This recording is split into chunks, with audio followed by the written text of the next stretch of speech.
కార్తీక పురాణము 18వ అధ్యాయము. సత్కర్మానుష్ఠాన ఫల ప్రభావము. ఓ మునిచంద్ర, మీ దర్శనము వలన ధన్యుడనైతిని. సంశయములు తీరునట్లు జ్ఞానోపదేశము చేసితిరి. నేటి నుండి మీ శిష్యుడనైతిని. తండ్రి, గురువు, అన్న, దైవము సమస్తము మీరే. నా పూర్వపుణ్య ఫలితములనే కదా మీ బోటి పుణ్యపురుషుల సాంగత్యము తటస్థించెను. లేనిచో నేను మహాపాపినై మహారణ్యములో ఒక మొద్దుబారిన చెట్టునై ఉండగా తమ కృప వలననే నాకు మోక్షము కలిగినది కదా.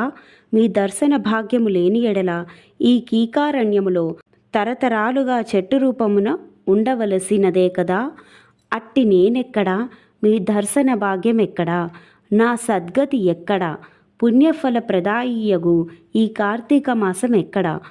పాపాత్ముడనగు నేనెక్కడ? ఈ విష్ణు ఆలయమందు ప్రవేశించుటెక్కడా?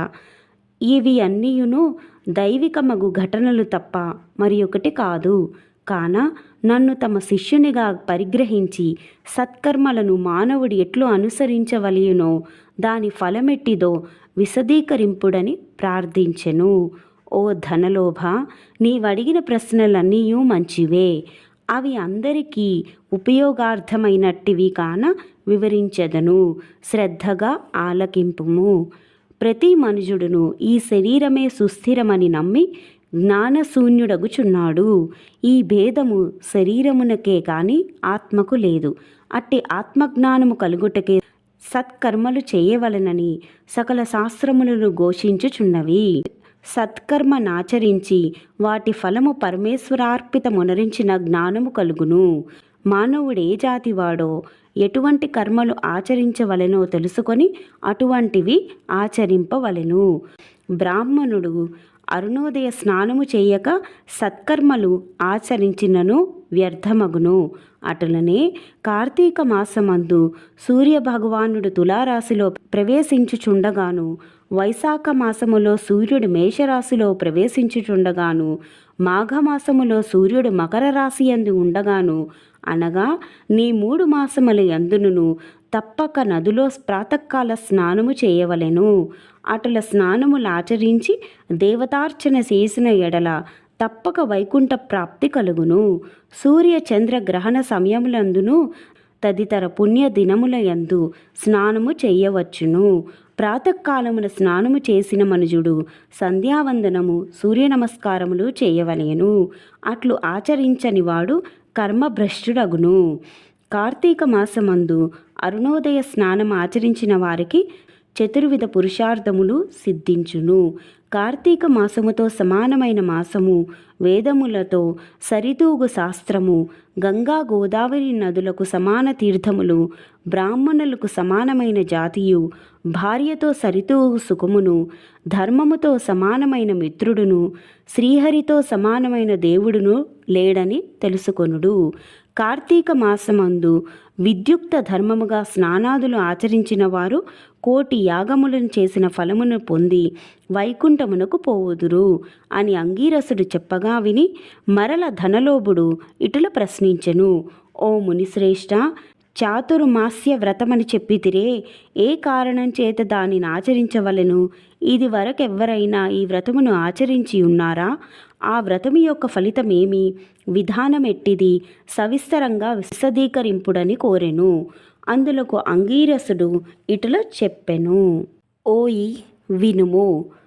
చాతుర్మాస్య వ్రతమనగా శ్రీ మహావిష్ణువు మహాలక్ష్మితో ఆషాఢ శుద్ధ ఏకాదశి దినమున పాల సముద్రమున శేషుని పాన్పుపై శయనించి కార్తీక శుద్ధ ఏకాదశి నాడు నిద్ర నుండి లేచును. ఆ 4 మాసములకే చాతుర్మాస్యమని పేరు. అనగా ఆషాఢ శుద్ధ ఏకాదశి శయన ఏకాదశి అనియు, కార్తీక శుద్ధ ఏకాదశి ఉత్థాన ఏకాదశి అనియు ఈ వ్రతమునకు చాతుర్మాస్య వ్రతమనియు పేర్లు. ఈ 4 మాసములలో శ్రీహరి ప్రీతి కొరకు స్నాన, దాన, జప, తపాది సత్కార్యాలు చేసినచో పూర్ణ ఫలము కలుగును.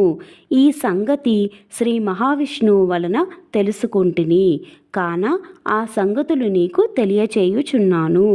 ఉల్లి కృతయుగంబున శ్రీ వైకుంఠమందు గరుడ గంధర్వాది దేవతల చేత వేదముల చేత సేవించబడుచున్న శ్రీమన్నారాయణుడు లక్ష్మీదేవి సమేతుడై సింహాసనమున కూర్చుండి ఉండగా ఆ సమయమున నారద మహర్షి వచ్చి పద్మనేత్రుండును చతుర్బాహుండును కోటి సూర్య ప్రకాశమానుండును అగు శ్రీమన్నారాయణకు నమస్కరించి ముకుళిత హస్తాలతో నిలబడి ఉండెను. అంత శ్రీహరి నారదుని గాంచి ఏమీయూ తెలియని వాని వలె మందహాసముతో నీట్లనెను. నారద, నీవు క్షేమమే గదా? త్రిలోక సంచారివైన నీకు తెలియని విషయములు లేవు. మహామునుల సత్కర్మానుష్ఠానములను ఎట్టు విఘ్నములు లేక సాగుచున్నవా? మానవులందరూ వారికి విధించబడిన ధర్మములను ఆచరించుచున్నారా? ప్రపంచముననే అరిష్టములు లేక ఉన్నవి కదా అని కుశల ప్రశ్నలు అడిగెను. అంత నారదుడు శ్రీహరికి ఆదిలక్ష్మికి నమస్కరించి, ఓ దేవా, ఈ జగంబున నీ వెరుగని విషయములు ఏవియునూ లేవు. అయినను నన్ను వజింపమనుచే విన్నవించుచుంటిని. ప్రపంచమున కొందరు మనుష్యులు మునులు కూడా తమకు విధించిన కర్మలను నిర్వర్తించుట లేదు. వారెట్లు విముక్తులగుదురో ఎరుగలేకున్నాను. కొందరు భుజింపకూడదనిన పదార్థములను భుజించుచున్నారు. కొందరు పుణ్యావ్రతములు చేయుచు అవి పూర్తిగాక మునిపే మధ్యలో మానివేయుచున్నారు. కొందరు సదాచారులుగా, మరికొందరు అహంకార సహితులుగా, పరనిందా పరాయణులుగా జీవించుచున్నారు. అట్టి వారిని సత్కృపతో పుణ్యాత్ములను అనరించి రక్షింపుమని ప్రార్థించెను. జగన్నాటక సూత్రధారుడైన శ్రీమన్నారాయణుడు కలవరపడి లక్ష్మీదేవితో గరుడ గంధర్వాది దేవతలతో వేల కొలది మహర్షులున్న భూలోకానికి వచ్చి ముసలి బ్రాహ్మణ రూపముతో ఒంటరిగా తిరుగుచుండెను. ప్రపంచమంతియు తన దయావలోకమున వీక్షించి రక్షించుచున్న దామోదరుడు ప్రాణుల భక్తి శ్రద్ధలను పరీక్షించుచుండెను. పుణ్యక్షేత్రములు, పుణ్యనదులు, పుణ్యాశ్రములు తిరుగుచుండెను. ఆ విధముగా తిరుగుచున్న భగవంతుని గాంచి కొందరు ముసలివాడని ఎగతాళి చేయుచుండెరి. కొందరు ఈ ముసలివానితో మనకేమి పని అని ఊరుకుండెరి. కొందరు గర్విష్ఠులైరి. మరికొందరు కామార్తులై శ్రీహరిని కన్నెత్తి అయినను చూడకుండిరి. వీరందరినీ భక్తవత్సలుడగు శ్రీహరిగాంచి వీరినెట్లు తెరింపజేతునాయని ఆలోచించుచు ముసలి బ్రాహ్మణ రూపమును విడిచి శంఖ చక్ర గదా పద్మ కౌస్తుభ వనమాలాద్యలంకారయుతుడై నిజరూపమును ధరించి లక్ష్మీదేవి తోడను భక్తుల తోడను మునిజన ప్రీతికరమగు నైమిసారణ్యమునకు వెడలెను.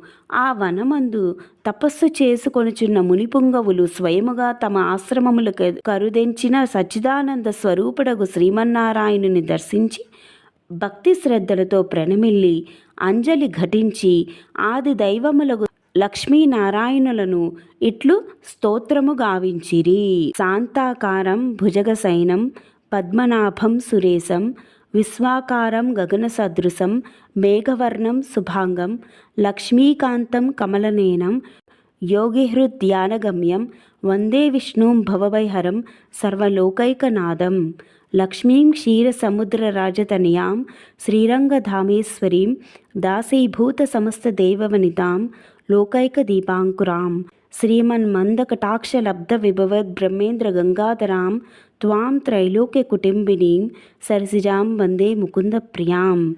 ఇట్లు స్కాంద పురాణాంతర్గత వశిష్ఠ ప్రోక్త కార్తీక మహత్యమునందలి అష్టాదశాధ్యాయము 18వ రోజు పారాయణము సమాప్తము. శివార్పణమస్తు.